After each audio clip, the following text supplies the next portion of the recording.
15ই April যুবভারতীতে খেলতে নামছে Mohun Bagan Mumbai city এফসির বিরুদ্ধে গ্রুপ লিগের শেষ ম্যাচে। এই ম্যাচে জিতলেই ইতিহাস রচনা করবে মোহনবাগান। এর আগে একাধিকবার মুম্বাইয়ের সঙ্গে মোহনবাগান খেললেও আইএসএলে কখনো মুম্বাইকে হারাতে পারেনি সবুজ মেরুন বাহিনী। এবার কি পারবে? ভরা যুবভারতীতে মুম্বাইকে হারিয়ে প্রথমবারের জন্য লিগ শিল্ড জিতে সবুজ মেরুন আবির ওড়াতে? তার জন্য 15ই এপ্রিল রাত পর্যন্ত অপেক্ষা করতে হবে মোহনবাগান সমর্থক ও বাংলার আপামর ফুটবল প্রেমীদের। এই ম্যাচে মুম্বাই ড্র করলেই চ্যাম্পিয়ন, আর মোহনবাগানকে জিততেই হবে। Must win match. তাতে কি, 1 নম্বর হতে গেলে তো মুম্বাই যতই অ্যাডভান্টেজে থাকুক না কেন তাকে হারাতেই হবে, তুলে ধরতেই হবে সবুজ মেরুন পতাকা।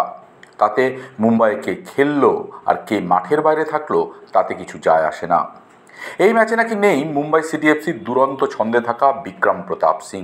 কাঠ সমস্যার জন্য তিনি মাঠের বাইরে।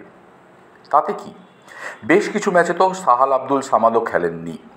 তাতেও কিন্তু পরপর 2 ম্যাচ জিতে শুধু শিল্ড জয়ের সামনে নয়, জয়ের হ্যাটট্রিকের সামনেও দাঁড়িয়ে মোহনবাগান।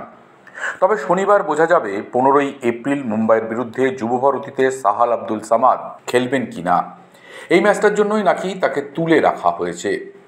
এই গুরুত্বপূর্ণ ম্যাচে নাকি মোহনবাগানের ডাগ আউটে ফিরতে পারেন অ্যান্টোনিও লোপেজ হাবাসও। তিনি নাকি অনেকটাই সুস্থ।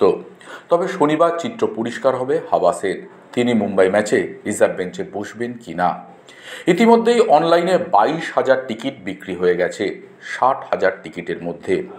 ডার্বির সমান টিকিট ছাপিয়েছে মোহনবাগান পুলিশের অনুমতি নিয়ে। এর আগে মোহনবাগান মুম্বাই ম্যাচে 51,000-এর মতো সমর্থক মাঠে এসেছিলেন। এবারে সেটাকেও ছাপিয়ে যেতে চলেছে বলে অনুমান মোহনবাগানের। টিকিটের মূল্য করা হয়েছে 50 ও 100 টাকা।